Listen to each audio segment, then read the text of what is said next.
தளபதி விஜய் அவர்கள் இந்த ஆண்டு துவக்கத்துல தமிழக வெற்றிக் கழகம் அப்படின்னு அவருடைய கட்சி பெயரை அறிவித்தது மட்டும் இல்லாம கட்சியுடைய கொடி, பாடல் அப்படின்னு அடுத்தடுத்து நிறைய அப்டேட்டுகளை கட்சி பற்றி வெளியிட்டிருந்தாரு. ஸோ அண்மையில கூட இந்த கட்சியுடைய முதல் மாநில மாநாடு விக்கிரவாண்டியில மிக பிரம்மாண்டமாகவுமே நடைபெற்றது. ஸோ அதன் பிறகுதான் தளபதியுடைய கட்சிக்கு நிறைய எதிர்ப்புகளுமே ஆரம்பிச்சது. அதாவது அதற்கு முன்னாடி ஒரு சில அரசியல் கட்சிகள் தளபதி விஜய் அவர்களுக்கு ஆதரவாக பேசிட்டு இருந்தாங்க.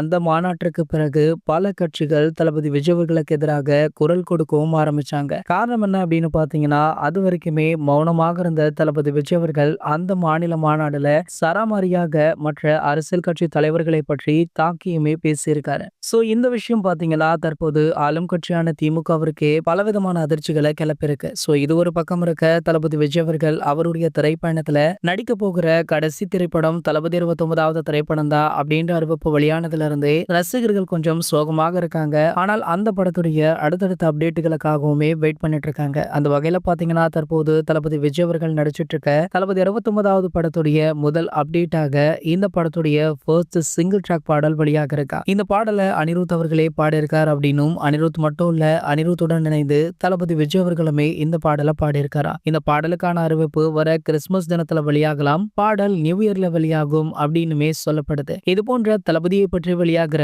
அனைத்து செய்திகளுமே நீங்கள் உடனே தெரிஞ்சுக்க நம்மளுடைய தளபதி டாக்கீஸ் அப்படின்ற நம்ம சேனலை சப்ஸ்கிரைப் பண்ணிக்கோங்க.